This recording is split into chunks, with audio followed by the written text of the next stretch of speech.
Hello, you. You're listening to A History of Italy.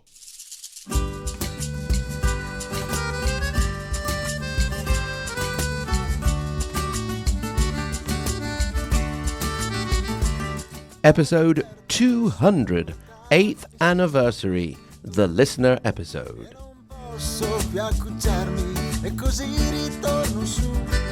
Lascio I colli nelle valli, tra due salici piangenti, io ritrovo la speranza di un amore che ormai fu. Well, here we are, dear listener. 8 years and 200 episodes later, and we're still going. The best solution for your sleepless nights. I had very little doubt about what to do for the 200th episode. I did think for a brief moment about getting some famous colleague podcaster, such as I did for the 100th episode when we had Mike Duncan from the History of Rome podcast on the show. But very quickly I thought to myself, who is really the most important person for your podcast, Mike? And the answer came very, very quickly, my dear constant listener. So it was to you, my listener, that I sent out an invitation for contributions, and I'm very, very happy with the results. I asked for questions, considerations, favorite bits, and so on and so forth. And I discovered that we have some real talent among our listeners. Without any further ado and blabbering and so on, let's get to it. The first contribution is by perhaps one of our oldest listeners, not old in age, of course, but who has been with us the longest, and one of the very first Patreon supporters, Sen. Sen is also one of the people who I've had the great pleasure of meeting in person. Indeed, over the years, some of you in your trips to Italy have decided to stop by and say hello, such as Sen, Tanya and her husband, Anthony G., David and his lovely family, Howard and his lovely wife, and more recently I met with Joseph and his lovely wife as well, which has been one of the best parts of this whole experience. But now over to Sen. Dear Mike, Happy New Year and congratulations on reaching the big 200. Then thank you for inviting us to chime in as it says loud and clear that you think of us. Why am I a loyal supporter of yours? Here are the main reasons. 1. The history stories you told has not only enriched my knowledge, but also given me an emotional connection with many places I traveled in Italy. And that made my trips much more enjoyable than otherwise. For that, I thank you. 2. The contents in your program are truly incredible. Having been a researcher in other fields myself, I can't imagine the amount of books and materials you have to go through for your research, and then the effort you need to put in to sort out the complicated history of Italy, not to mention the scripts you have to write. For that, I respect you. 3. Your sense of humor, in both the stories and the skits, always made me laugh. For that, I love you and your team. Vi voglio bene. So please continue with the good work. And that, of course, was not actually Sen, but an AI voice reading her contribution. Thank you very much. The next is a question from Felix that I chose because it gives us the opportunity to go back and have a look at various periods during our long run. Thank you very much for your work. I am enjoying it so much.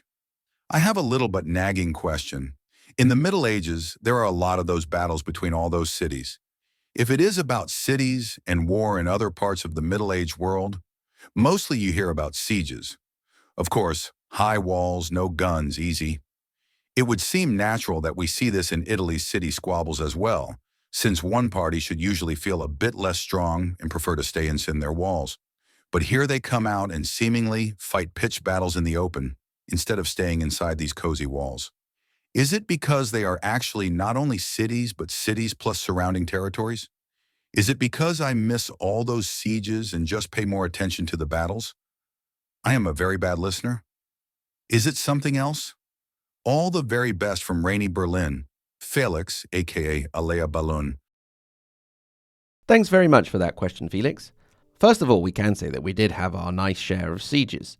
Starting from Theodoric the Great back in the beginning of our story, laid siege to Odoacer in Ravenna, Then all the sieges of the Gothic wars, especially the one in which Belisarius took Naples by entering through a tunnel or defended Rome from the Goths. The Lombards also did their share of sieging. Then, of course, there is the famous siege of Rome by King Arnulf of Carinthia, who managed to win the city after chasing after a rabbit and his soldiers thinking that he was leading the charge. Back to the times of our heroine Matilda, it was during the siege of Monteveglio, one of her castles, that she got all her representatives together at Carpi and made the big decision to continue the war. Then we have all the nasty sieges of Barbarossa, when he would tie captured defenders to his siege machines, only to have the people from inside rain down arrows on them anyway. However, it is true that in many cases a siege never happened or was interrupted for some reason. Felix actually mentioned this in his question, the fact that when you were besieging a city, a commune, you weren't just besieging the commune, but the lands all around it, the contado. So it depended very much on how the situation was. The city may have not been ready for a siege, so they would have had to give up, or try and break out and attack the besieging army. Then again, the besiegers may have chosen a really bad time, like when Barbarossa again besieged Alessandria just after they had collected all the harvest and they were nice and snug inside the city with all their food. Food and stocks is another reason that a siege may or may not happen. For example, when Joanna I of Naples was besieged inside the Castelnuovo or Maschio Angiuino, she was criticized for letting people in to keep them safe, but at the same time lowering the number of days they could resist, with so many more mouths to feed. Then the army could be simply too big to stick in a city.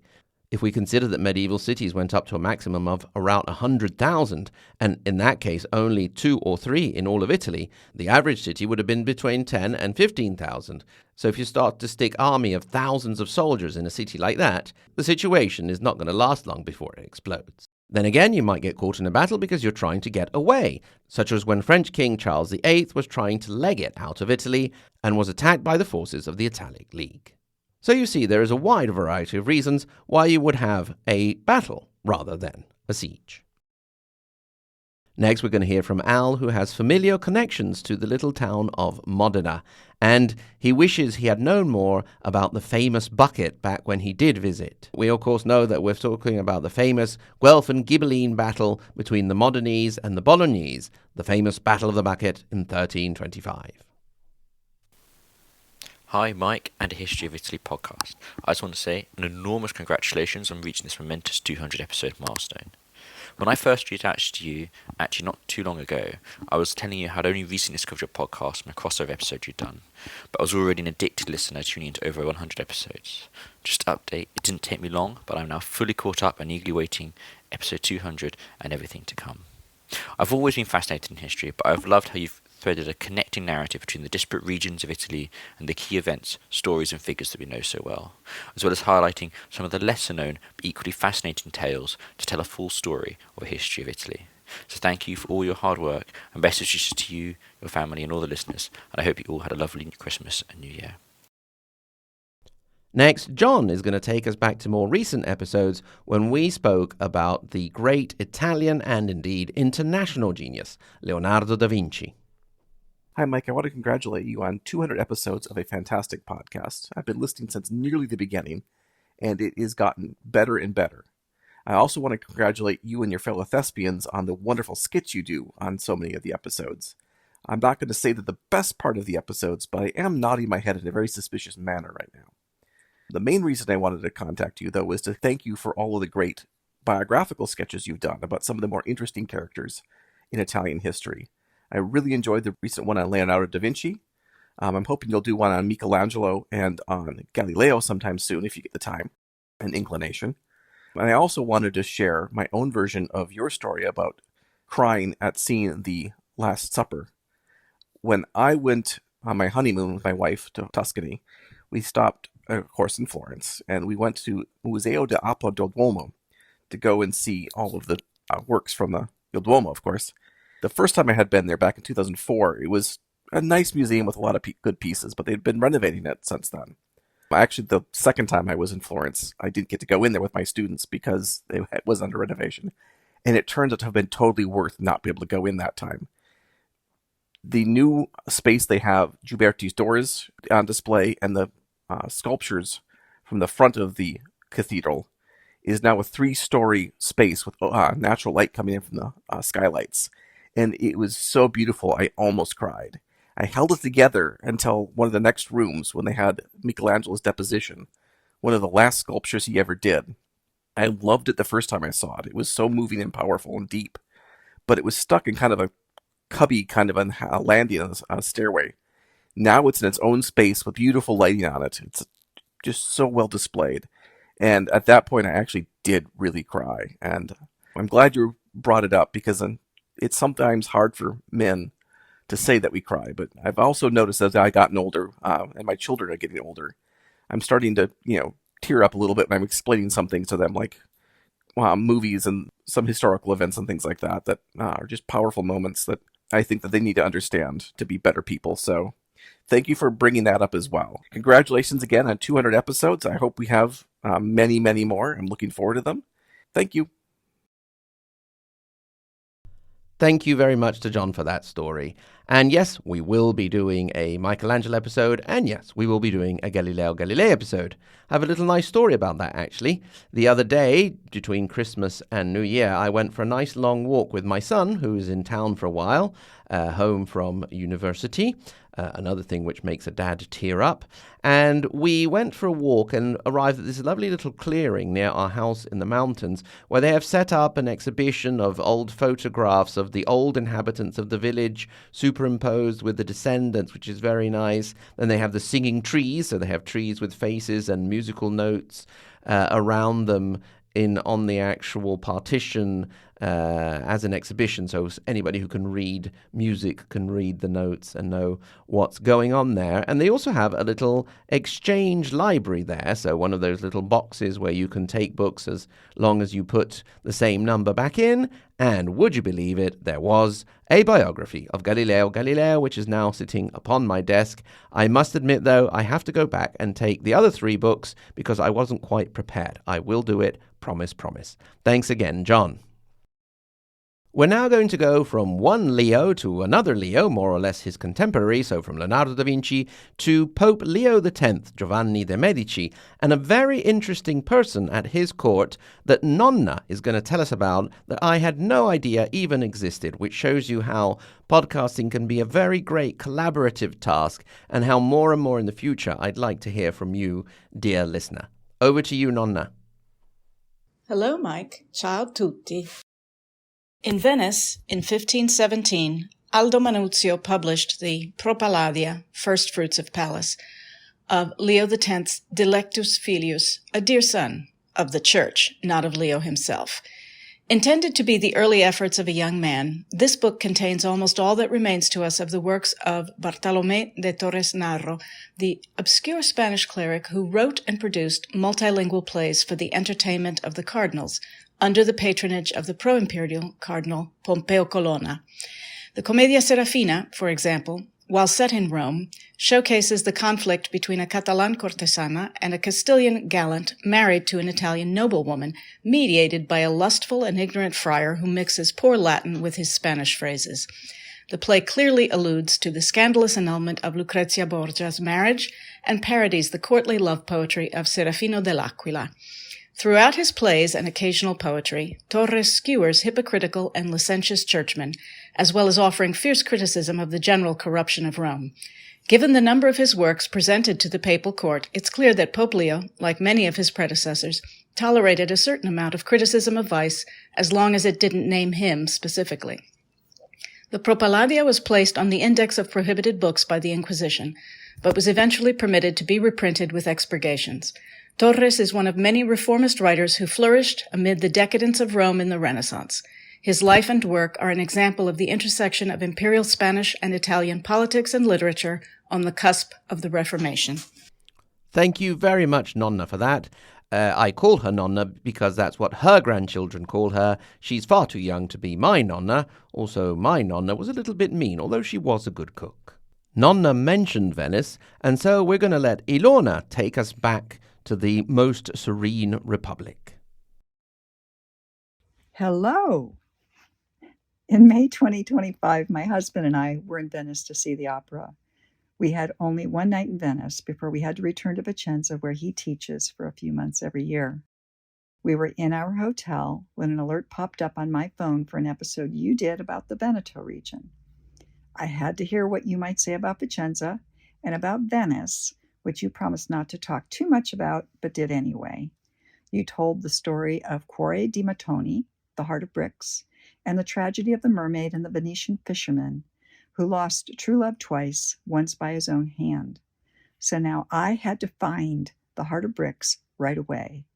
It was only 90 meters from our hotel, but was not easy to find or see against the glare of the full sun because it's embedded in a wall above a low inside arch of a dark sottoportico. I went back to Venice a few weeks later with a friend who was visiting from the U.S. I told her the story, and we found the brick heart again. This time, there were several young Italian women. It was obviously a bachelorette party, if you know what I mean. When one reached up to touch the heart, I warned her, don't touch that, because if you touch it, you will find love, and you know how bad that can go. They dared each other to touch it, but none was brave enough, despite the alcohol. Thanks for listening. Ilona G. Thank you very much, Ilona, for that story. If you too are lucky enough to get to Venice and want to get away from the crowds a bit, you can go hunting for the Heart of Bricks. I'll give you a clue. It's between the Arsenale and Campo Bandiera e Moro. Next, we have a dire warning from someone who's not only a personal friend of mine, but has also been on the show to talk about the Aldo Moro affair, Lorenzo.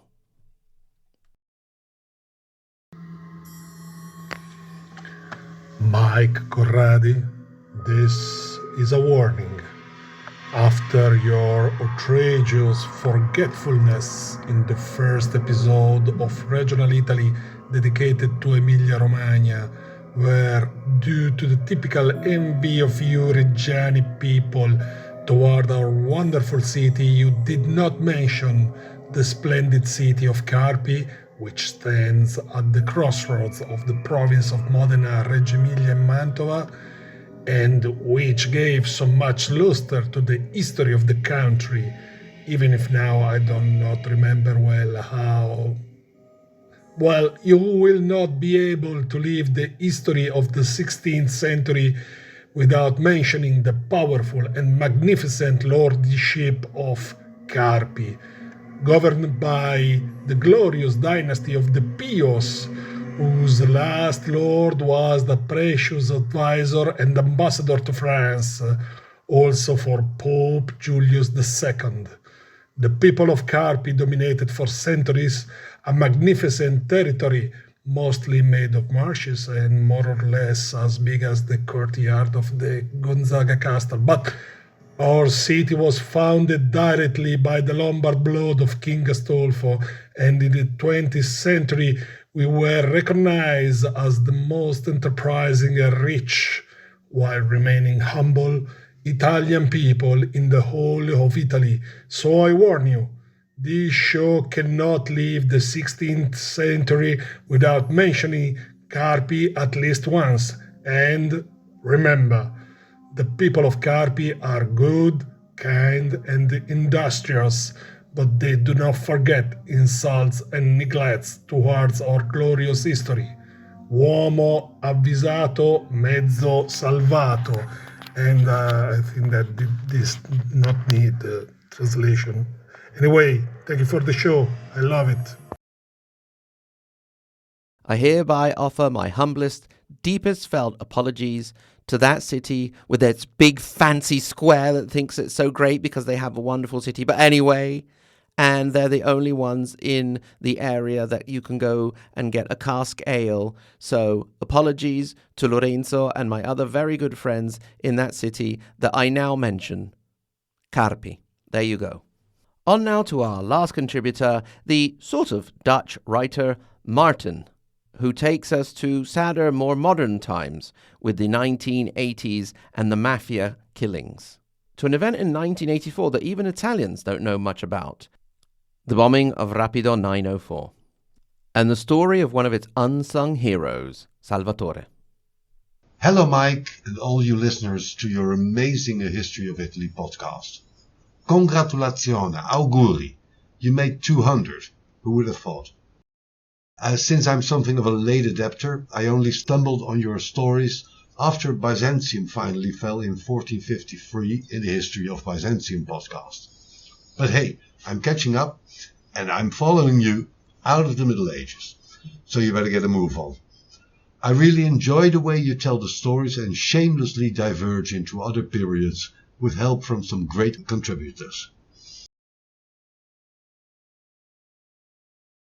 It took an hour and a half before the first emergency services could reach the train in the tunnel. December 23rd fell on a Sunday in 1984. One of the first to finally fight his way through the smoke and rubble was a young carabiniere, Salvatore, the savior, but what's in the name? Everyone called him Cinque because he was born the fifth child. When he climbed into the first mangled carriage, a jutting piece of steel ripped through his sleeve and into his arm. He paid no attention.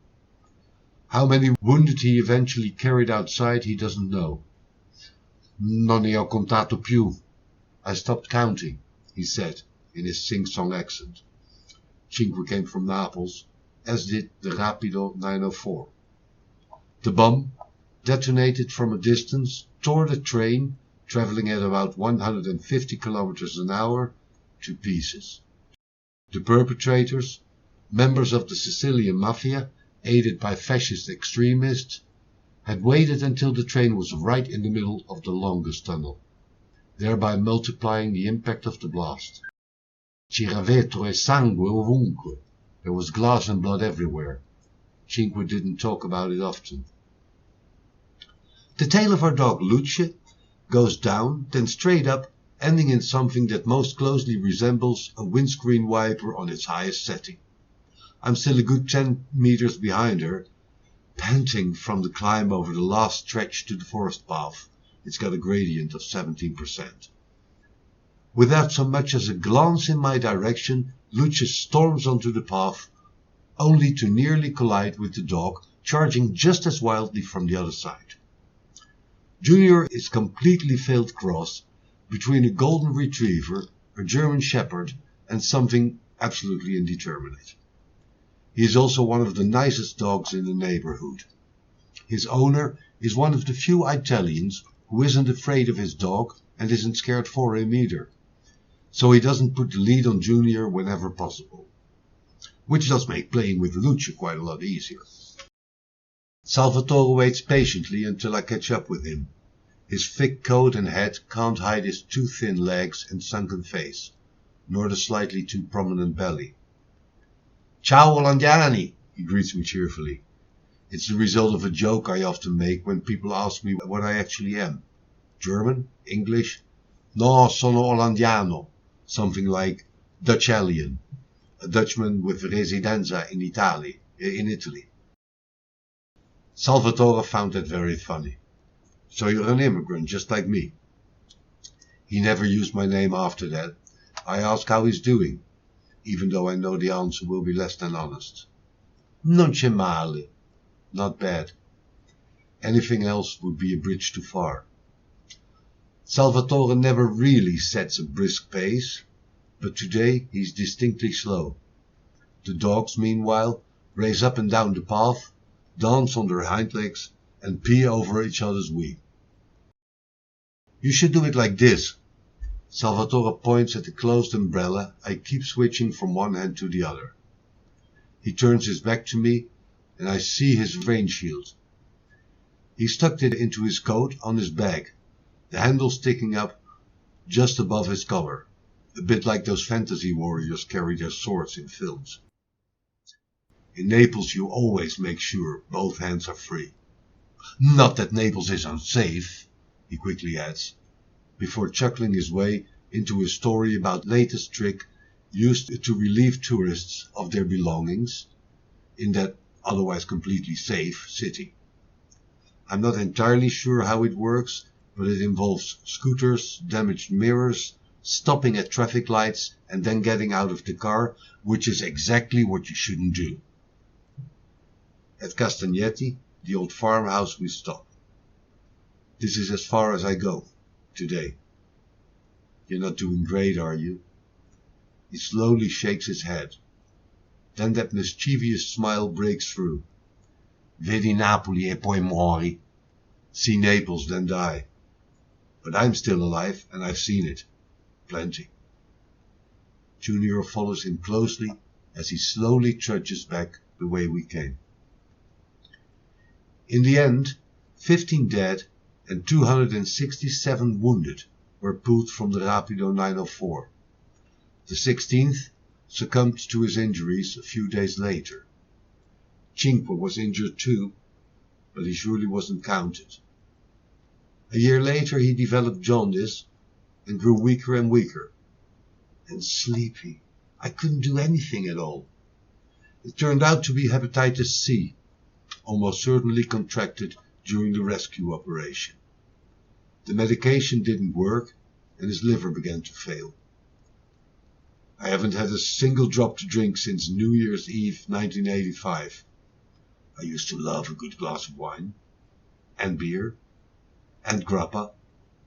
My wife probably doesn't miss that part of the old me. Well, not too much, I think. Eventually, he had a liver transplant in Modena, because they're very good with livers there. It took quite some time before l'Arma dei Carabinieri, the military police, more or less, accepted liability and agreed to cover the medical costs along with paying his pension. Not that you would ever hear Salvatore complaining about the weight. He was far too proud of his old work and the corps he felt he still belonged to.